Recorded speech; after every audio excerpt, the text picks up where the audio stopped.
tuas mãos mediu as águas, e com a palma das mãos mediu o céu.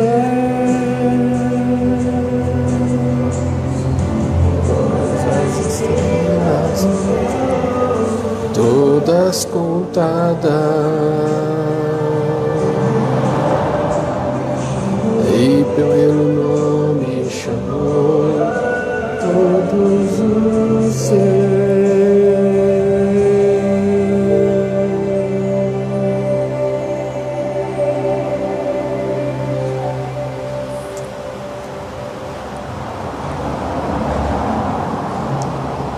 Amém. Boa noite, amados. Boa noite aos amados irmãos que aqui estão no templo. Boa noite aos amados irmãos que estão chegando aí online. Que Deus nos abençoe, que Deus possa falar conosco nesta noite e que Ele possa também receber a nossa adoração, o nosso louvor, a nossa exaltação. Estamos aqui para realmente exaltar e bendizer o nome do Senhor, o Deus Todo-Poderoso, Criador dos céus e da terra. Vamos fazer a leitura do Salmo de número 62. Eu convido aos amados irmãos a abrir a palavra do Senhor, a você que está em casa e também aos amados irmãos que aqui estão, para juntos poder fazer a leitura do Salmo de número 62. Salmo de número 62. Leiamos. Somente em Deus, ó minha alma, espera silenciosa. Dele vem a minha salvação. Só Ele é a minha rocha e a minha salvação, e o meu alto refúgio. Não serei muito abalado. Até quando acometereis vós a um homem, todos vós, para o derribardes, como se fosse uma parede pendida ou um muro prestes a cair? Só pensam em derribá-lo da sua dignidade, na mentira se comprazem, de boca bendizem, porém no interior maldizem. Somente em Deus, ó minha alma, espera silenciosa, porque dele vem a minha esperança. Só Ele é a minha rocha e a minha salvação, e o meu alto refúgio. Não serei jamais abalado. De Deus dependem a minha salvação e a minha glória estão em Deus, a minha forte rocha e o meu refúgio. Confia nele, ó povo, em todo o tempo. Derramai perante ele o vosso coração. Deus é o nosso refúgio. Somente vaidade são os homens plebeus, falsidade os de fina estirpe, pesados em balança. Eles juntos são mais leves que a vaidade. Não confieis naquilo que extorquis, nem vos vanglorieis na rapina. Se as vossas riquezas prosperam, não ponhais nelas o coração. Uma vez falou Deus, 2 vezes ouvi isto, que o poder pertence a Deus, e a ti, Senhor, pertence a graça, pois a cada um retribuís segundo as suas obras. Amém.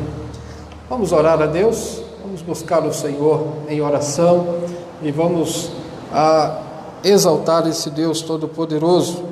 Aqui o salmista Davi nos conduz exatamente a um momento, a certeza, a confiança nesse Deus Todo-Poderoso. Ele fala que dele vem a minha salvação. Somente do Senhor vem a salvação. Somente do Senhor vem a graça. Somente do Senhor vem o socorro.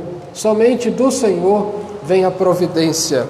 Por isso, devemos e podemos confiar nesse Senhor Todo-Poderoso.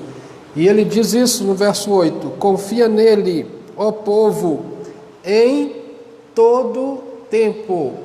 Em todo tempo, confia nele, derramai perante ele o vosso coração, porque Deus é o nosso refúgio. Deus é o nosso refúgio, e por isso podemos e devemos confiar nesse Deus. Vamos orar a esse Deus Todo-Poderoso. Pai amado, bendito seja o teu nome, exaltado seja o Senhor, Pai de nosso Senhor Jesus Cristo, Criador dos céus e da terra, nosso Senhor. A ti toda honra, toda glória, todo louvor e toda exaltação. Te bendizemos, ó Deus, porque o Senhor é o Deus supremo, o Deus que não apenas criou todas as coisas, como também sustenta e mantém todas as coisas. O Senhor está governando todas as coisas. Ó Deus, somente no Senhor vem a nossa salvação. Somente do Senhor vem a nossa salvação e o nosso socorro. Confiamos no Senhor. E por isso, Deus, entregamos a nossa vida nas Tuas mãos. Nesta noite, pedimos, ó Pai, que o Senhor nos abençoe. Que o Senhor fale conosco, que o Senhor ministre ao nosso coração, ó Deus Todo-Poderoso, para que assim, ó Pai, nós possamos continuar dando glórias e louvores ao Teu nome, exaltando e bendizendo o Senhor, Deus Todo-Poderoso. Ó Pai querido, fale conosco, nos ajude, ó Deus, nos abençoe nesta noite, receba a nossa adoração, receba o nosso culto. Pedimos ao Pai que o Senhor nos perdoe, porque pecamos contra Ti somente, ó Deus, pecamos. E pedimos ao Pai que o Senhor nos perdoe, e que, ó Deus, o Senhor manifeste a Tua graça sobre a nossa vida, manifeste o Teu poder, manifeste, ó Deus, o Teu socorro nesta noite. Abençoa-nos, ó Deus, aqui na igreja. Abençoa, Deus, aqueles que estão acompanhando pela live. Abençoa-nos, ó Pai querido. É isso que nós te pedimos, em nome de Jesus. Amém. Amém, queridos. Louvado seja o Senhor. Vamos louvar a Deus. Vamos cantar o hino de número 50 no nosso inário. Sangue precioso. Hino de número 50. Sangue precioso.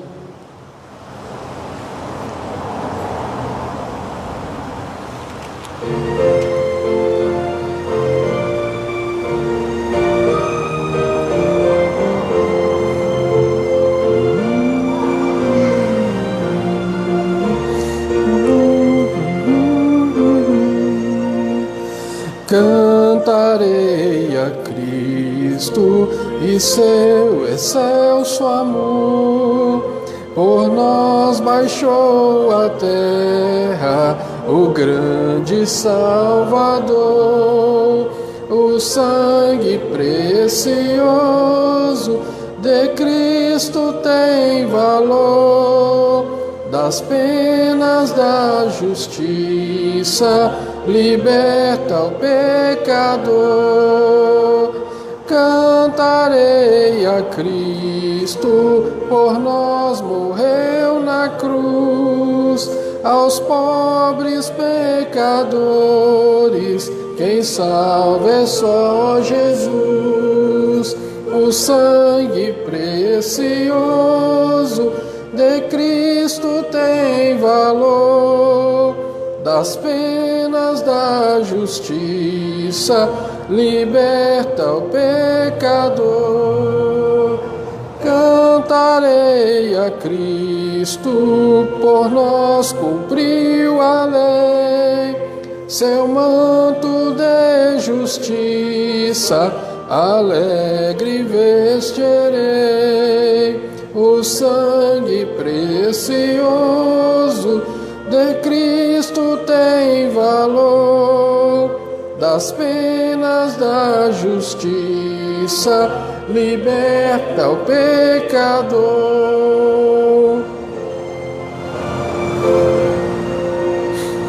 Cantarei a Cristo, nas nuvens voltará, e na celeste celeste glória os seus receberá. O sangue precioso de Cristo tem valor, das penas da justiça liberta o pecador. Amém.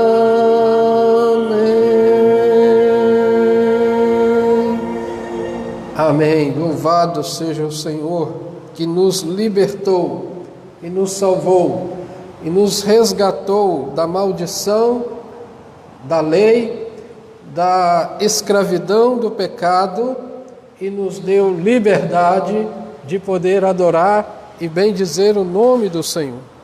Exaltado seja esse Deus Todo-Poderoso, o Criador dos céus e da terra, o nosso Senhor. Vamos continuar louvando o Senhor, vamos continuar exaltando esse Deus Todo-Poderoso, cantando o hino 132, hino de número 132 do nosso inário, Vivificação.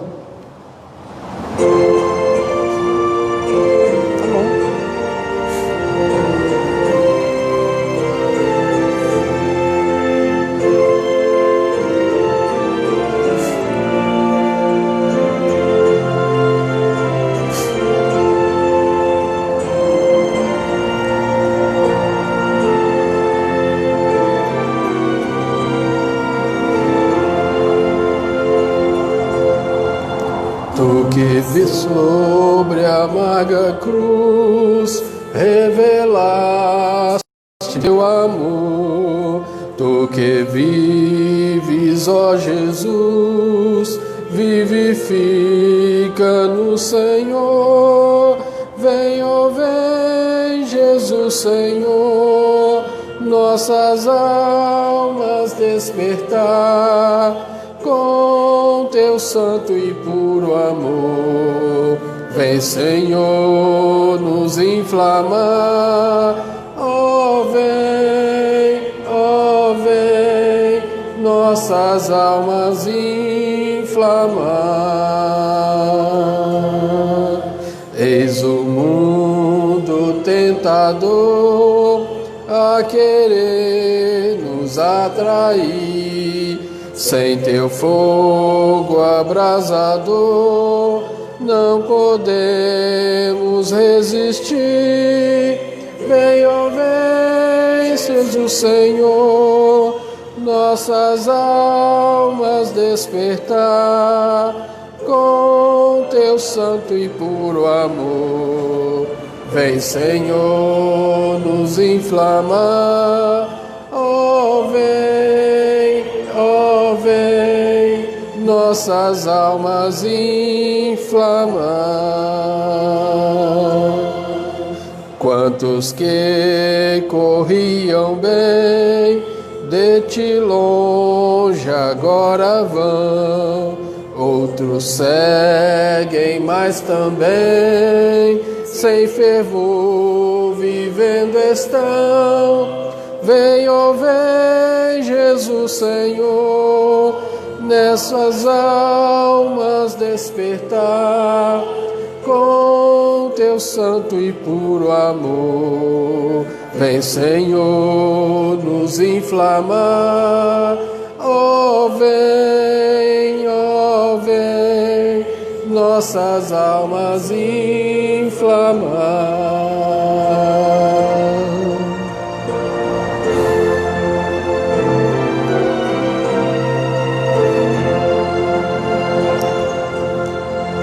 Vem agora consumir tudo quanto, ó Salvador, quer altivo resistir ao teu brando e santo amor. Vem, ó vem, Jesus Senhor, nossas almas despertar com teu santo e puro amor. Vem, Senhor, nos inflamar. Ó vem, nossas almas inflamar. inflamar.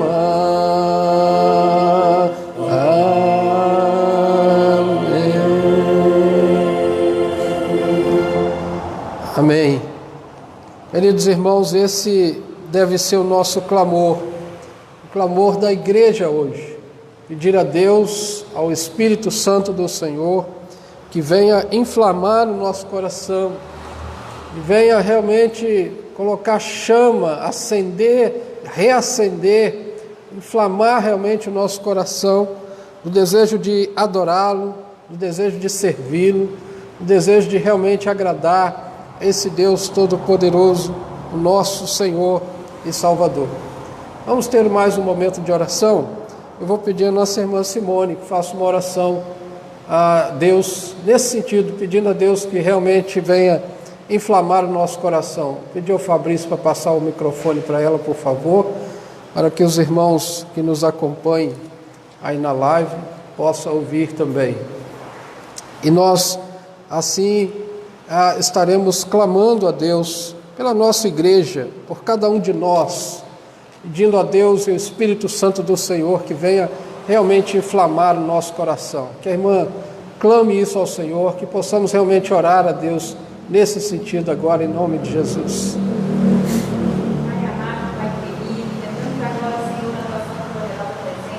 Amém, Jesus. Sim, Deus. Obrigada, Senhor, porque o Senhor tem cuidado dos nossos familiares também, Pai. Obrigado, Senhor. Obrigada por mais essa oportunidade, Senhor, de poder estar aqui na sua casa, Senhor, poder, Senhor, participar desse banquete espiritual, Pai. Muito obrigada, Pai querido. E que o Senhor esteja cada dia, Senhor, fazendo o teu chamado sobre as nossas vidas. Amém, Jesus. Que possamos estar, Senhor, eis-me aqui, Senhor. É verdade, Senhor. Que possamos, Senhor, ter realmente, Senhor, este verdadeiro amor contigo, como amém, Jesus. Cada um de nós, ó Pai. Sim, Deus. Oh, Deus. Pai querido, em nome de Jesus. Unidos, Senhor, no só propósito. Sim, Deus. Buscando, servindo a Ti, Pai, de todos a glória do Teu nome. Porque o Senhor é o tesouro que temos aqui. É verdade, Senhor. Não há riqueza maior, Senhor, sem Ti, Pai, em nome de Jesus, ó Pai. Muito obrigada, Senhor, porque o Teu Espírito Santo tem trabalhado na vida do Teu Senhor. Amém, E Jesus. essa oração que eu faço a Ti, Senhor, com o coração grato ao Senhor. Obrigado, Senhor. O Senhor tem feito pela Tua igreja, Pai. Amém, Que Jesus. possamos, ó Senhor, ter, Senhor, a certeza, Senhor, de estar, Senhor, buscando a Ti de todos os nossos corações. Aleluia, Jesus. Em nome de Jesus, Senhor, que eu te oro e te agradeço. Amém. Amém, Jesus. Amém. Louvado seja o Senhor. O Salmo 119, amados, no versículo 88, o salmista diz exatamente isso: vivifica-me segundo a tua misericórdia, e guardarei os teus testemunhos oriundos de tua boca. Vivifica-nos, Senhor, segundo a tua misericórdia.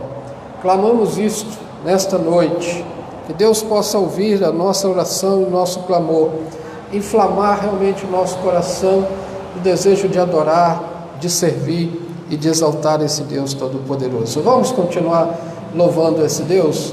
Vamos cantar agora um cântico? Vamos exaltar o Senhor. Os irmãos quiserem me ajudar aqui, pode vir aqui, tá? Pode ficar à vontade. Vamos cantar os que confiam no Senhor.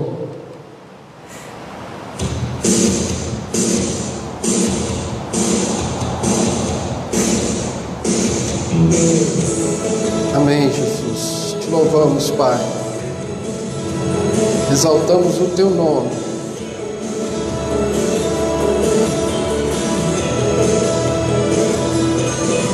Os que confiam no Senhor são como os montes de Sião, que não se abalam, mas permanecem para sempre. Como em volta de Jerusalém estão os montes, assim é o Senhor em volta do seu povo. Autoridade e poder, domínio em suas mãos, pois o Senhor é Deus, o Senhor é Rei dos povos. Cale-se diante dele a terra, dobre os joelhos, ergam as mãos, pois o Senhor é Deus, o Senhor é Rei dos povos.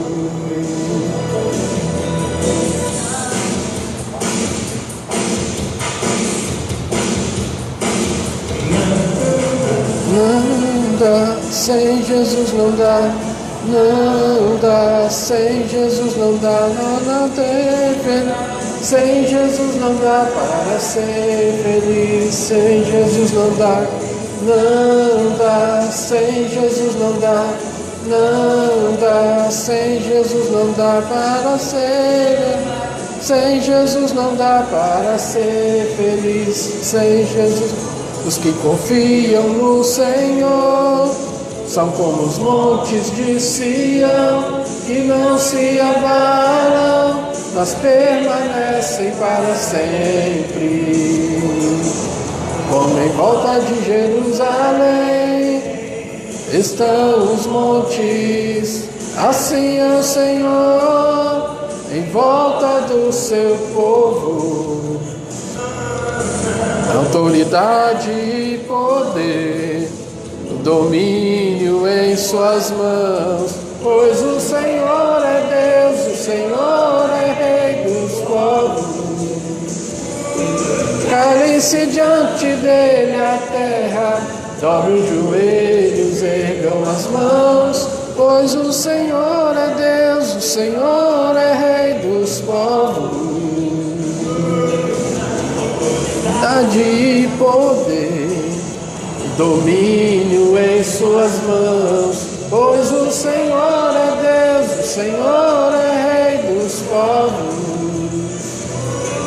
Calem-se diante dele a terra, dobre os joelhos, ergam as mãos, pois o Senhor é Deus, o Senhor é Rei dos povos.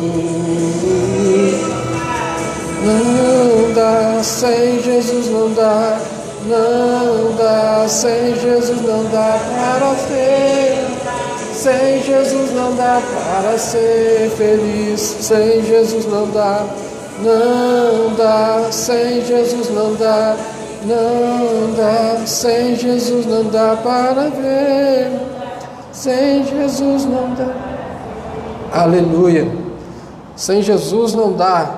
Nosso Senhor é aquele que nos completa, é aquele que nos sustenta e é aquele que nos guarda. Nós louvamos a Deus por isso, exaltamos o Senhor. Meus amados, convido você a abrir a palavra do Senhor em Atos, no capítulo 2. Atos, capítulo 2. E é um texto bastante conhecido nosso, também conhecido de muitos dos irmãos que estão aí nos acompanhando. Versos 42 a 47, e é uma palavra sobre a igreja em Atos dos Apóstolos, a igreja do primeiro século, mas que também se refere a nós, igreja contemporânea, porque a palavra do Senhor, ela fala em todos os tempos. Em todos os tempos, a palavra do Senhor fala conosco, mas ela não muda, ela permanece a mesma. Diz assim então, a palavra do Senhor em Atos dos Apóstolos, no capítulo 2, versos 42 a 47. E perseveravam na doutrina dos apóstolos, e na comunhão, no partir do pão e nas orações. Em cada alma havia temor, e muitos prodígios e sinais eram feitos por intermédio dos apóstolos. Todos os que creram estavam juntos e tinham tudo em comum. Vendiam as suas propriedades e bens, distribuindo o produto entre todos, à medida que alguém tinha necessidade. diariamente perseveravam unânimes no templo, partiam pão de casa em casa e tomavam as suas refeições com alegria e singeleza de coração, louvando a Deus e contando com a simpatia de todo o povo. Enquanto isso, acrescentava-lhes o Senhor dia a dia os que iam sendo salvos. Amém. Vamos orar mais uma vez? Senhor, bendito seja o teu santo e glorioso nome. Nós exaltamos o Senhor, Pai. Pedimos a Deus que o Senhor fale conosco nesta noite. Que o Senhor ministre ao nosso coração a tua palavra e que o teu Santo Espírito aplique essa palavra a nós. E que possamos, ó Deus, como igreja contemporânea, estar, ó Deus, buscando capacitação no Senhor para vivermos de acordo com a vontade do Senhor. Oramos, ó Deus, em nome de Jesus. Amém. Queridos irmãos, Lucas, o evangelista Lucas, que escreve também o Evangelho segundo o Evangelho de Jesus Cristo, segundo o próprio Lucas, é o escritor também de Atos dos Apóstolos. Lucas tem um propósito de orientar a igreja em sua missão permanente de propagar e de ser testemunha de Cristo aos gentios e a todos os povos. Atos mostra a continuidade da missão iniciada pelo Senhor Jesus, ali no seu ministério terreno, e, consequentemente, dando continuidade a esse ministério por meio exatamente dos apóstolos e, é claro, da própria igreja aqui dentro desse contexto. E por meio da igreja, a obra de Cristo e, consequentemente, o reino de Deus deveria avançar e avança por meio exatamente da igreja do Senhor. Atos é um roteiro exato do progresso da igreja. O progresso da igreja no primeiro século, mas Atos dos Apóstolos também nos apresenta diretrizes. Atos dos Apóstolos também nos apresenta princípios para o avanço da igreja, mesmo nos dias de hoje.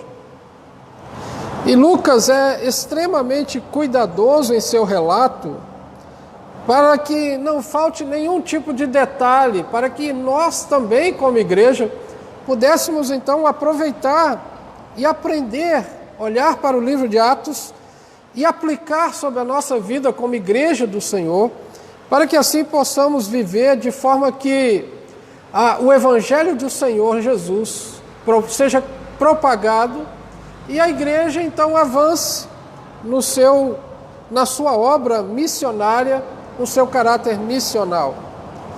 Assim, o avanço da igreja começa exatamente com o cumprimento da promessa da descida do Espírito Santo, ali no capítulo 1, onde no versículo 8, que é o versículo-chave, apresenta exatamente o objetivo fim, pelo qual os cristãos, os apóstolos, deveriam então receber o Espírito Santo e ali ser capacitado para a obra. Então, Atos capítulo 1, verso 8 diz: mas recebereis poder ao descer sobre vós o Espírito Santo e sereis minhas testemunhas, tanto em Jerusalém como em toda a Judéia e Samaria e até os confins da terra. O receber poder para ser testemunha. Esse é o objetivo da descida do Espírito Santo. Isso se cumpre então no capítulo 2, quando acontece então o Pentecostes. E o Pentecostes então, o Espírito Santo desce de uma vez por todas sobre os cristãos, capacitando os cristãos, e ali eles recebem o dom de línguas e começam então a pregar o Evangelho na própria língua materna de cada um daqueles povos que estavam ali no meio celebrando o Pentecostes. E aí segue o discurso de Pedro, onde o discurso de Pedro faz com que 3.000 sejam batizados. E a igreja então cresce assustadoramente. Cresce por uma obra, é claro, do Espírito Santo do Senhor, por meio exatamente da pregação ousada, e uma pregação que vem de um homem que havia recentemente negado Jesus, com medo de ser da perseguição, mas que agora, dotado e capacitado pelo Espírito Santo, começa então a pregar o Evangelho de uma forma ousada e testemunhando exatamente a respeito da obra do Senhor. E então chegamos ao texto que nós lemos, onde somos surpreendidos com a naturalidade da narrativa, a naturalidade com que Lucas relata a partir então da conversão, e de uma conversão genuína de 3.000 pessoas que foram então batizadas. Essas pessoas que foram então batizadas, recebendo o Espírito Santo, naturalmente viviam da forma como o texto a que nós acabamos de ler nos mostra. Então, ou seja, a resposta natural das pessoas que realmente foram convertidas pelo Espírito Santo do Senhor, a resposta natural daquelas que compreenderam sua vocação e o seu chamado, a resposta natural daqueles que foram capacitados com o poder do Espírito Santo, é viver de conformidade com os versos que nós lemos, de capítulo 42 a 47. O escritor Michael Gorin, no seu livro Uma Igreja Missional, diz que o Israel escatológico, a igreja do Novo Testamento, e portanto nós, igreja contemporânea, dá continuidade ao papel missional no poder do Espírito Santo, esse papel iniciado exatamente pelo Senhor Jesus Cristo. E os eventos então relatados neste texto que nós lemos, nos ajuda a ver com clareza a intenção de Deus para uma igreja missional.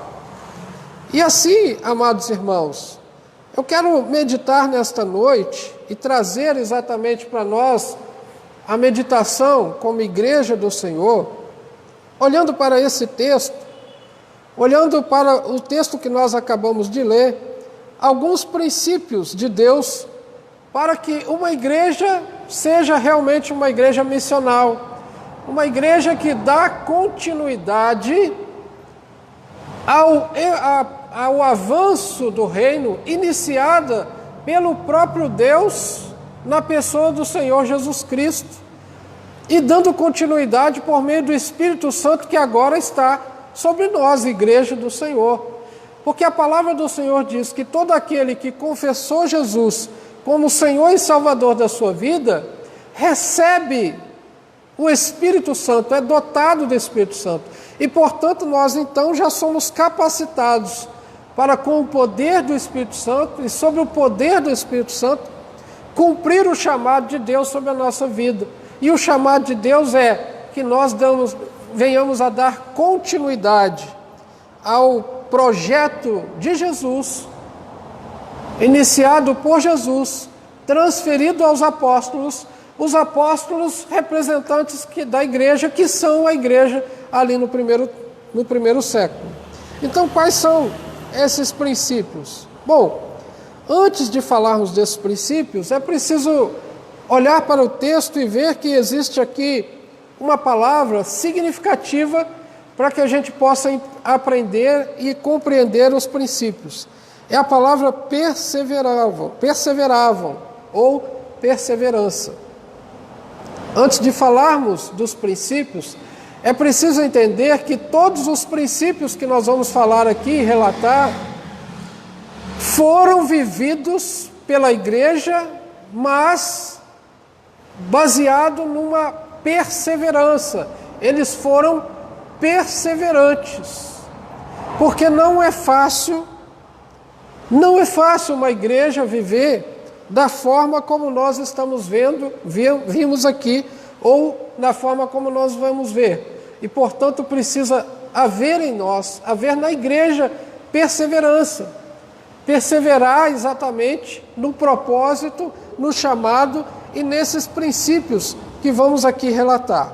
Bom, dito isto, vamos então olhar para o texto e ver quais são os princípios de Deus para uma igreja missional, para que uma igreja seja realmente uma igreja missional, uma igreja relevante, uma igreja que faça diferença, enfim, o que você possa imaginar, o que você possa pensar ou aplicar na sua vida. Primeiro ponto, uma igreja missional deve ser perseverante na doutrina dos apóstolos. E perseveravam na doutrina dos apóstolos. A ação poderosa do Espírito Santo na vida e no coração dos cristãos os conduziram a perseverar, a uma perseverança no ensino, na doutrina, mas não em qualquer doutrina e não em qualquer ensino, mas na doutrina, no ensino dos apóstolos. E o que os apóstolos ensinavam? O que os apóstolos falavam? Os apóstolos ensinavam a respeito da obra de Jesus. Os apóstolos ensinavam a respeito da obra de Jesus, dos milagres de Jesus, da pessoa de Jesus. Os apóstolos não pregavam teologia da prosperidade. Os apóstolos não pregavam o misticismo. Os apóstolos não pregavam outra coisa a não ser aquilo que eles receberam do próprio Senhor Jesus. Então, esse princípio é exatamente o clímax da história de Deus com o seu povo, pregar a palavra do Senhor. Então, a igreja no primeiro século se preocupava em contar a história de Jesus, porque essa história é exatamente a história que nós, como igreja, precisamos e devemos passar para outras pessoas. Nós, como igreja, não podemos de forma nenhuma negligenciar esse princípio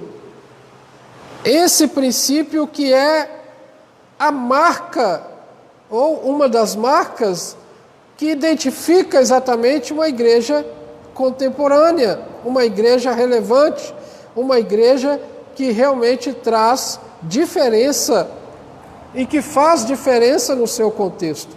É uma igreja que prega e que persevera na doutrina dos apóstolos, persevera na pregação da palavra de Jesus, não em outro tipo de coisa.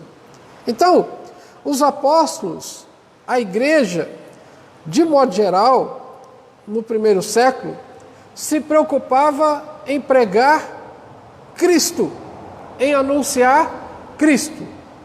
Assim, uma igreja cumpre o seu papel de uma igreja missional, quando ela entende que deve ser uma agência de propagação da obra redentora na terra. Para isso, a igreja deve perseverar na doutrina dos apóstolos. E por que deve perseverar? Porque é muito fácil, meus irmãos, nós fugirmos da doutrina dos apóstolos. É muito fácil nós sairmos das Escrituras e cedermos ao modismo, e cedermos a uma teologia da prosperidade, e cedermos a várias outras práticas que não são bíblicas, simplesmente com o objetivo de nós enchermos a igreja, de enchermos o templo.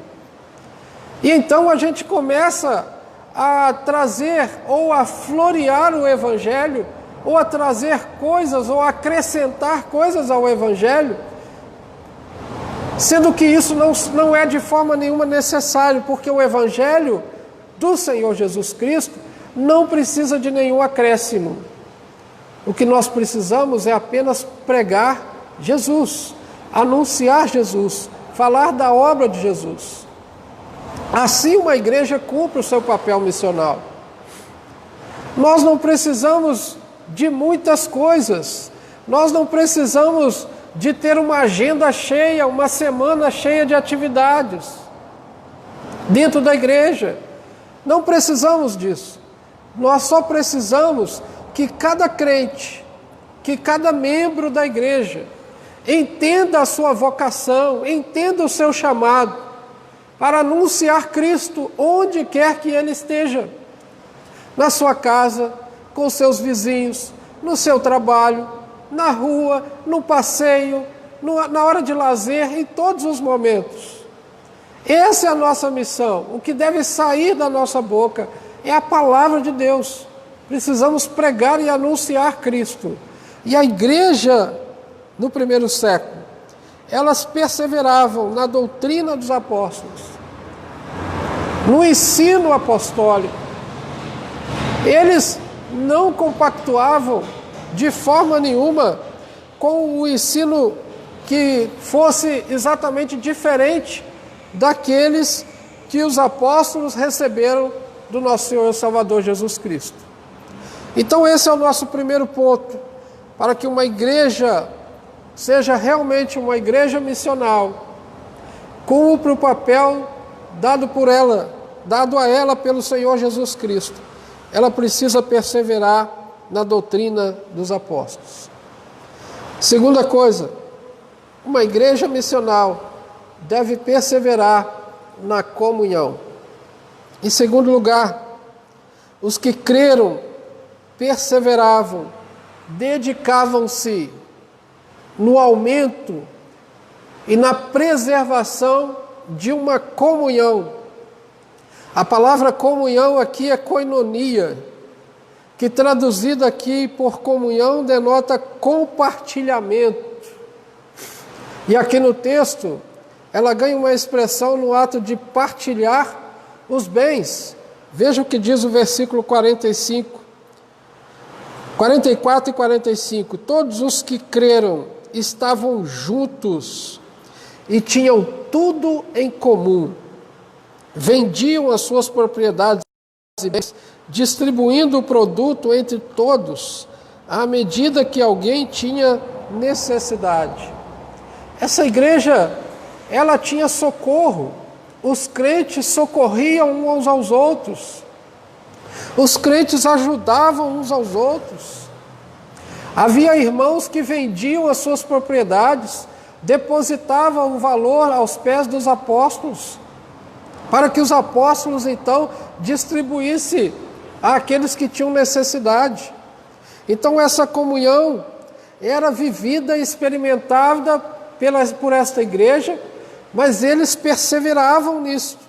Então havia no seio da igreja uma solidariedade promovida pela transformação de vida causada exatamente pelo crer ou pela ação do Espírito Santo nos seus corações. E essa comunhão indica uma vida de unidade em Cristo por meio exatamente do Espírito Santo. De que forma então essa unidade era vivida? É o que nós vimos no meio da igreja, ou seja, naquela comunidade, ali, naquele contexto, é que somos exatamente edificados. É no meio da igreja que nós recebemos a oportunidade dada por Deus de nós crescermos mutuamente, ajudando uns aos outros a crescer mutuamente. É no meio da igreja que nós vivemos exatamente os nossos dons e praticamos os nossos dons com o objetivo de conduzir um ao outro ao crescimento espiritual. Então precisamos perseverar nisso. E segundo, a comunhão da igreja é uma expressão, ou é expressada quando os crentes vivem juntos em amor fraternal. Numa sociedade transformada, a palavra do Senhor vai dizer que nós devemos amar uns aos outros, não com um amor hipócrita, não com um amor fingido, mas com um amor de fato e de verdade, cuidando uns dos outros, ajudando uns aos outros. E nesse momento em que nós estamos vivendo, amados, de pandemia, É necessário que a gente se aproxime uns dos outros. Que a gente pelo menos ligue uns para os outros. Se preocupe verdadeiramente uns pelos outros. Mande uma mensagem, uma oração. Precisamos estar atentos, amados irmãos, para cuidar uns dos outros. Nos lembramos aqui dos chamados mandamentos de reciprocidade que a Bíblia nos ensina. E esses mandamentos, eles são vistos pela expressão uns aos outros. Edificai uns aos outros. Amai uns aos outros. Perdoai uns aos outros. Servi uns aos outros. Chorai uns com os outros. Consolai uns aos outros. São os mandamentos de reciprocidade. É uns com os outros, cuidando uns dos outros. E, infelizmente, a comunhão da igreja contemporânea, ela se limita apenas a momentos de festa. E é fácil de nós percebermos isso. Se a gente disser, vamos fazer um churrasco na igreja, a igreja enche. Irmãos aparecem de todos os lados. Uma comunhão é vivida apenas em momentos de festas. Quando a Bíblia vai dizer que nós devemos nos alegrar uns com os outros, mas também devemos chorar uns com os outros. No Evangelho de João, no capítulo 17, versos 20 a 23, Jesus enfatiza a importância, a necessidade de nós vivermos unidos uns com os outros. E ali, no Evangelho de João, no capítulo 17, se você for lá para você ver a oração sacerdotal de Jesus, Jesus vai comparar que a nossa unidade, a nossa união, a nossa comunhão, ela tem que ser igual à comunhão entre Jesus, Deus e o Espírito Santo. Igual à comunhão da Trindade deve ser a nossa comunhão uns com os outros. A igreja do primeiro século viveu o seu chamado missional perseverando na doutrina dos apóstolos, mas também perseverando na comunhão. Terceira coisa que nós vemos aqui nesse texto é que uma igreja missional deve perseverar no partir do pão. Juntamente com a doutrina, a igreja missional deve também perseverar na prática do partir do pão. Junto com a doutrina, a comunhão, vem também o partir do pão. E nesse texto, amados, perseverar no partir do pão nos leva exatamente à ceia do Senhor.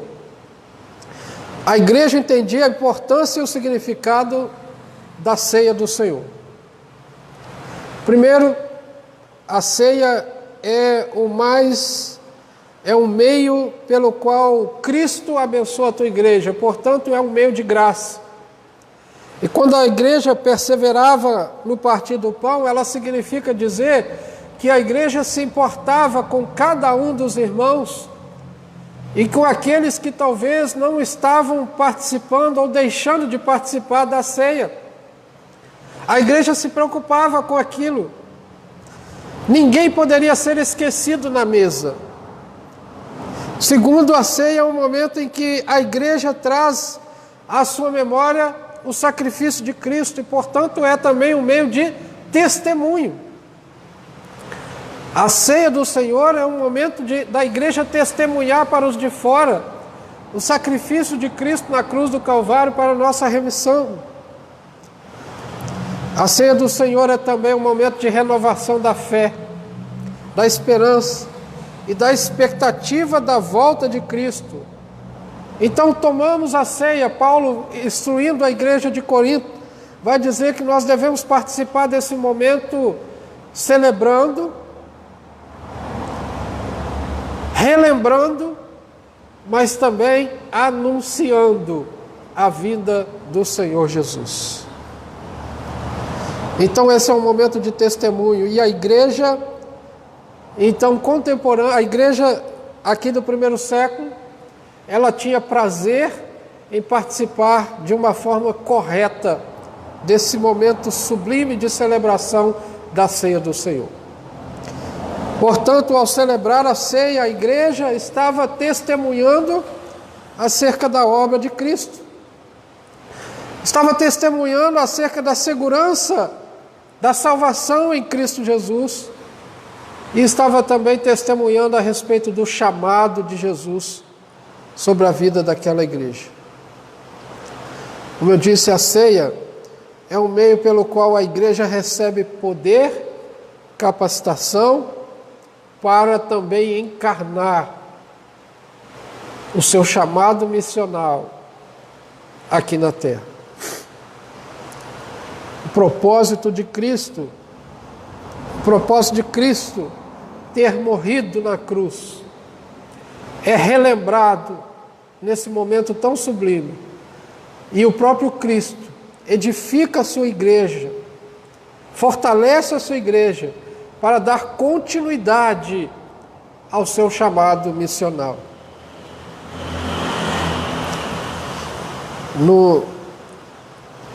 Esse meio de graça, no nosso tempo, queridos amados irmãos, tem sido banalizado pela igreja contemporânea. A ceia hoje não é vista mais como um meio de graça, como um momento em que a igreja é alimentada pelo próprio Cristo. Um momento em que a igreja relembra o sacrifício de Cristo na cruz do Calvário. Um momento em que a igreja relembra a sua salvação em Cristo. Exalta Cristo por essa segurança na salvação. Glorifica a Cristo e renova a sua fé na expectativa e na esperança do retorno de Cristo para buscar a sua igreja. Irmãos, nesse tempo de pandemia, nós ficamos quase que 6 meses sem participar da ceia, sem poder celebrar a ceia. E a pergunta que faço é: ela fez falta para você? Ela fez falta para a igreja contemporânea? Será que participar da ceia, será que celebrar a ceia, será que se alimentar do pão e do fruto da videira tem sido realmente desejado pela igreja contemporânea? Porque a ceia tem sido banalizada, irmãos. Há igrejas que realizam a ceia a troco de 2, 3 reais. Há igrejas que celebram a ceia sem ao menos a indicação de que somente aqueles que reconheceram Jesus como Senhor e Salvador da sua vida devem participar dessa mesa. Porque aqueles que não reconhecem Jesus como Senhor e Salvador da sua vida, se participarem desta mesa, estão trazendo condenação para si mesmo. É isso que o texto diz. Nós estamos falando aqui, amados, de princípios de Deus para uma igreja missional. O primeiro, uma igreja missional deve perseverar na doutrina dos apóstolos. Uma igreja missional deve perseverar na comunhão. Uma igreja missional deve perseverar no partir do pão. E por último, e não menos importante, uma igreja missional deve perseverar na oração. E se existe um meio de graça, se existe algo que tem sido negligenciado pela igreja contemporânea, é a prática de oração. Ainda no seu evangelho, no evangelho de Lucas, evangelho segundo escreveu Lucas, o evangelista dá ênfase à prática de vida de oração do nosso Senhor Jesus Cristo. E Lucas mostra Jesus constantemente orando. Lucas mostra Jesus ensinando os seus discípulos a orar. Lucas mostra Jesus ensinando a respeito da oração. Lucas mostra Jesus se retirando para orar a sós. Lucas mostra Jesus subindo Getsemane, naquela hora terrível em que ele seria realmente entregue, buscando capacitação de Deus para orar. E essa vida de oração estava também presente na igreja primitiva, na igreja no primeiro século. Logo no capítulo 1, versículo 14, nós vemos a igreja reunida em oração. Todos estes perseveravam unânimes em oração, com as mulheres, com Maria, mãe de Jesus, e com os irmãos dele, os irmãos de Jesus. No capítulo 3, no versículo 1, Pedro e João subiam ao templo para a oração da hora nona. No capítulo 4, versículo 23, a palavra do Senhor diz: uma vez soltos, procuraram os irmãos e lhes contaram quantas coisas lhes haviam dito os principais sacerdotes e os anciãos, e a igreja estava reunida em oração. No capítulo 6, no capítulo 6, a igreja estava orando na escolha dos diáconos para servir as mesas. E no capítulo 7, quando Estevão foi preso, a igreja também estava em oração.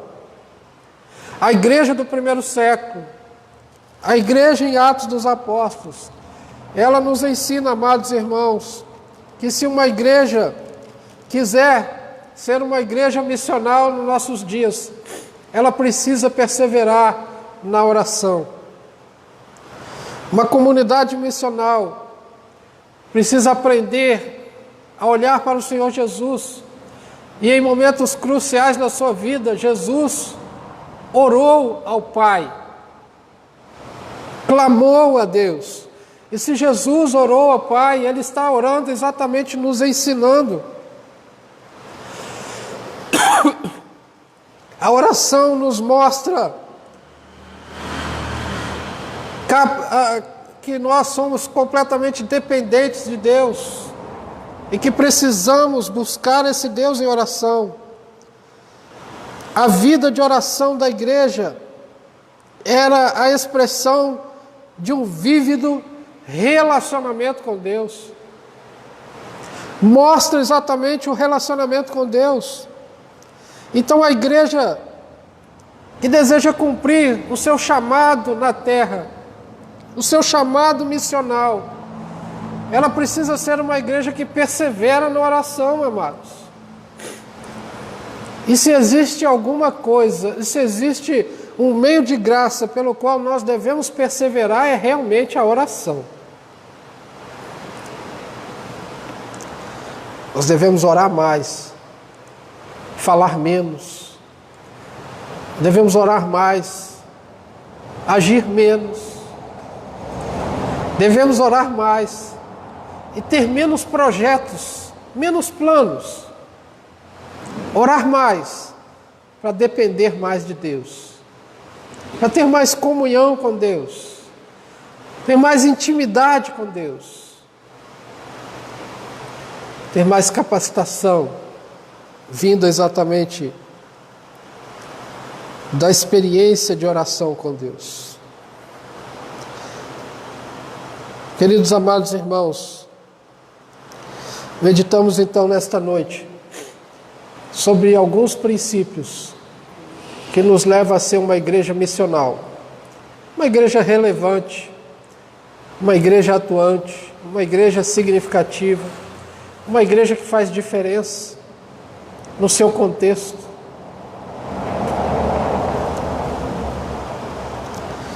E nós falamos que a igreja precisa perseverar na doutrina dos apóstolos, perseverar na comunhão, perseverar no partir do pão, perseverar na oração. E eu quero chamar a sua atenção, amados irmãos, porque aqui, nesse texto, nós não vemos que a igreja perseverava em atividades, em ativismo. Ela perseverava em princípios bíblicos. E qual é a consequência natural na vida de uma igreja que age dessa forma? Quando uma igreja persevera nestas práticas, doutrina, comunhão, partir do pão e oração, o Cristo é exaltado no meio dessa igreja.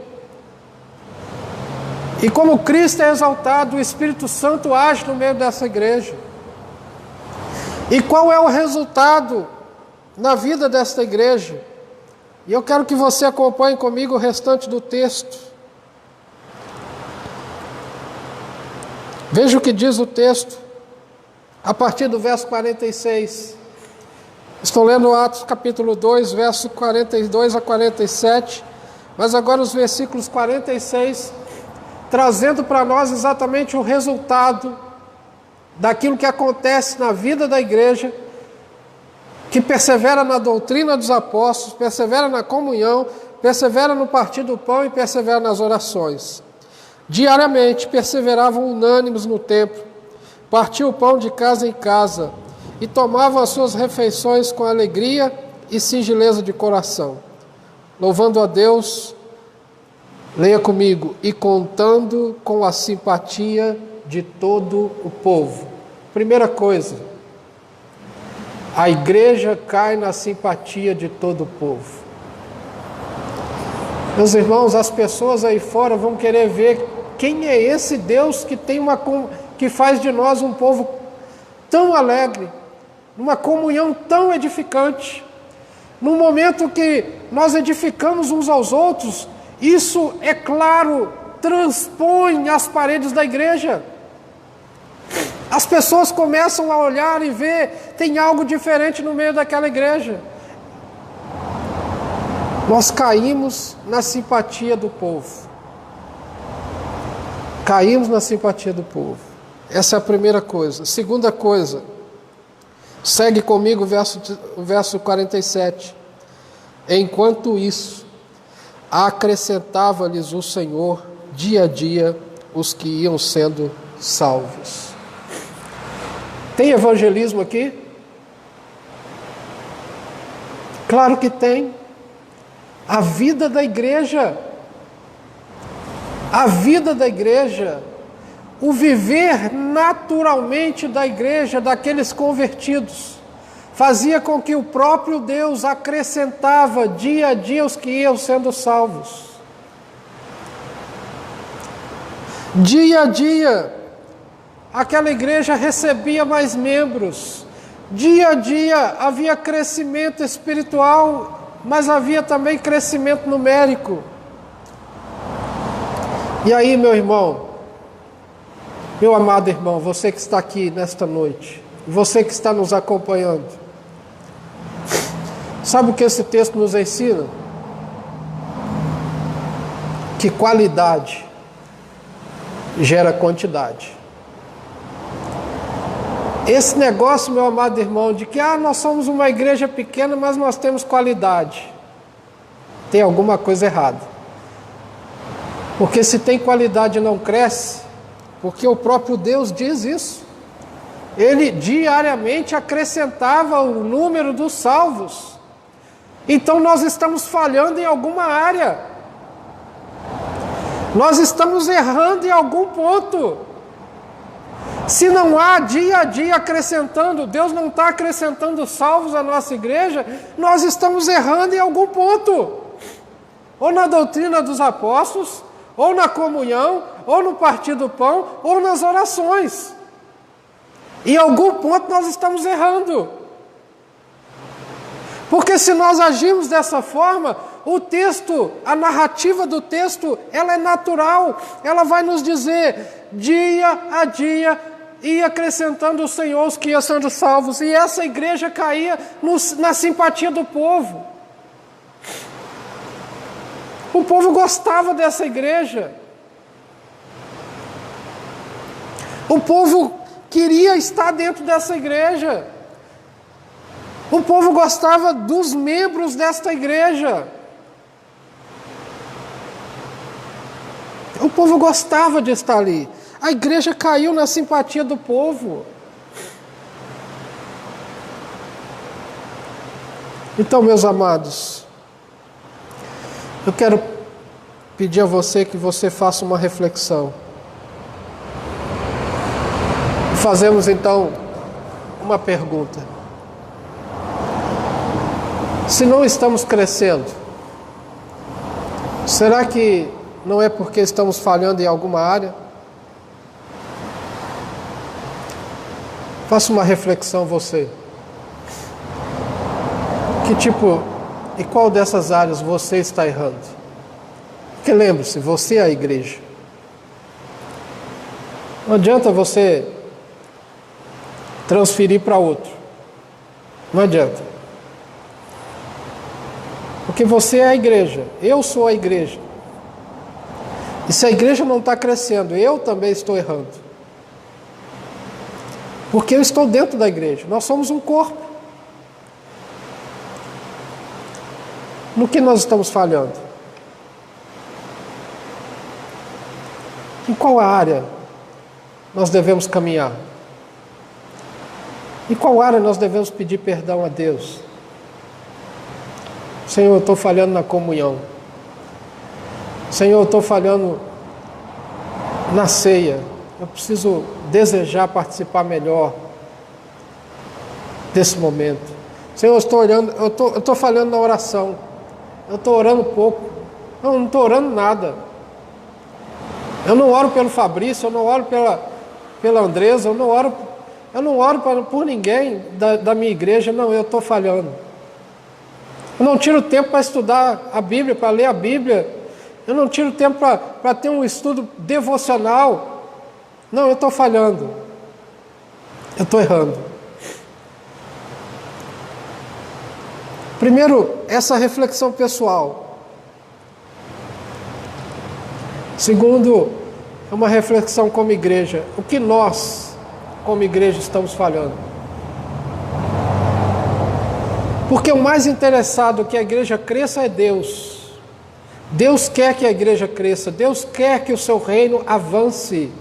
O reino de Deus está avançando e precisa continuar avançando, amados irmãos. E nós não podemos ser o empecilho. Nós não podemos dificultar o reino de Deus avançar. Nós já temos um inimigo que já dificulta. Mas nós, como igreja, precisamos olhar para nós e ver no que nós estamos falhando e fazer essa reflexão. Eu quero encerrar esse momento e fazer com que nós cantemos mais uma vez o hino 132. Venha vivificar, Senhor, o nosso coração. Venha vivificar, Senhor, as nossas almas.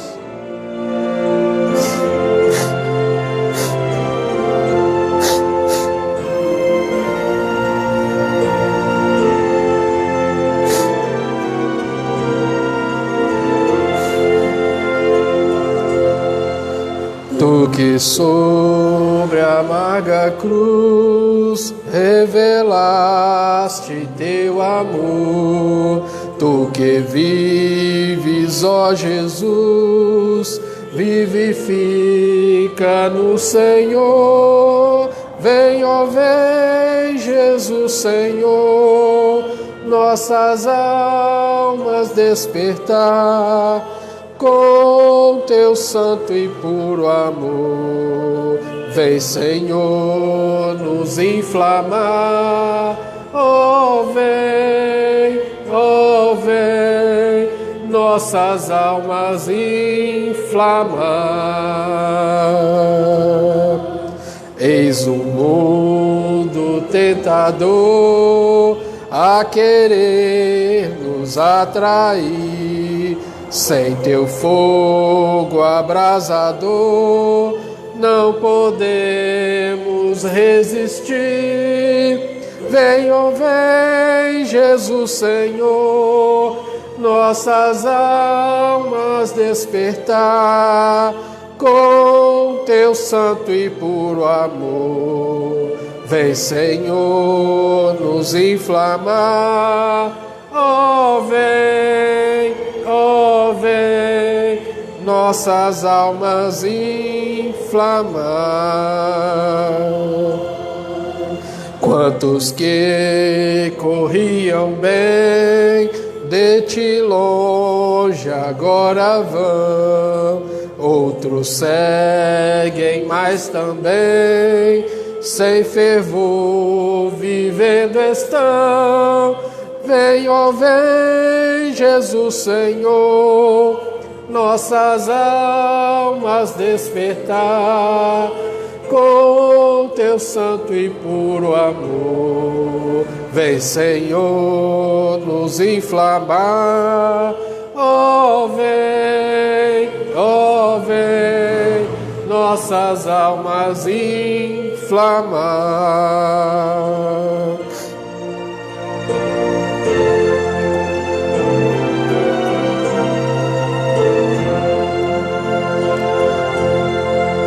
Vem agora consumir tudo quanto, ó Salvador, quer altivo resistir ao teu brando e santo amor.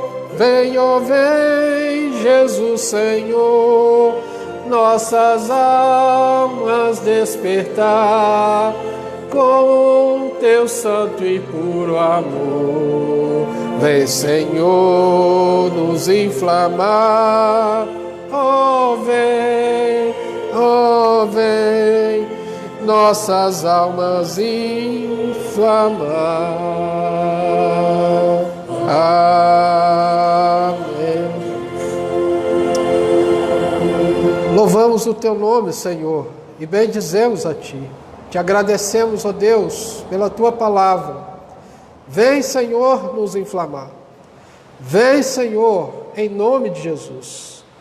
Atira de nós, arranca de nós tudo quanto é altivo, quiser resistir, ó Deus, ao teu brando e santo amor, ao teu Santo Espírito, ó Deus, nos inflamando, nos contagiando, nos motivando, nos despertando, nos tirando, ó Deus, da letargia, do medo, ó Pai querido, daquilo que nos paralisa, para, ó Deus, em nome de Jesus, sermos a igreja missional, uma igreja, ó Deus, relevante, uma igreja, ó Pai querido, que prega o teu evangelho, que persevera, ó Deus, em anunciar a obra grandiosa do teu santo Jesus na cruz do Calvário. Uma igreja que persevera na comunhão, uma igreja que persevera no testemunho, uma igreja que persevera nas orações. Deus, em nome de Jesus, e que assim, ó Pai, o Senhor nos faça cair na simpatia de todo o povo aqui de Cataguases, e que o Senhor Deus,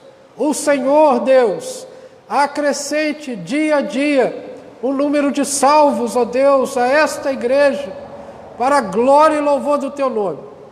Ó Pai, abençoa os teus filhos que nos acompanharam por esta live. Abençoa, ó Deus, os teus filhos que aqui estão presentes. E, ó Deus, o Senhor nos dê uma semana de oportunidades para pregar o teu evangelho, para anunciar o reino do Senhor ao coração daquele que está sedento e necessitado de transformação que vem do teu santo e glorioso Espírito Santo. Nos abençoa, Pai. Nos leve, ó Deus, de volta para a nossa casa, guardados pelo Senhor. E que possamos assim, ó Deus, no nome de Jesus, te glorificar e exaltar o Senhor para todo o sempre. Oramos, ó Deus, com gratidão. E que a graça salvadora do nosso Senhor Jesus Cristo, o amor imensurável de Deus, o nosso Pai, e a consolação, a comunhão, o poder do Santo Espírito de Deus, repouse sobre a tua igreja, que se reuniu nesta noite, aqui no templo, e a igreja do Senhor nas suas casas, e a igreja do Senhor espalhada pela face da terra. Hoje e eternamente nós dizemos Amém, Senhor. Amém. Que Deus abençoe a sua vida e que Deus nos abençoe. Terça-feira estaremos de volta em nome de Jesus. Um abraço a todos vocês que nos acompanharam aí pela live. Deus abençoe a todos.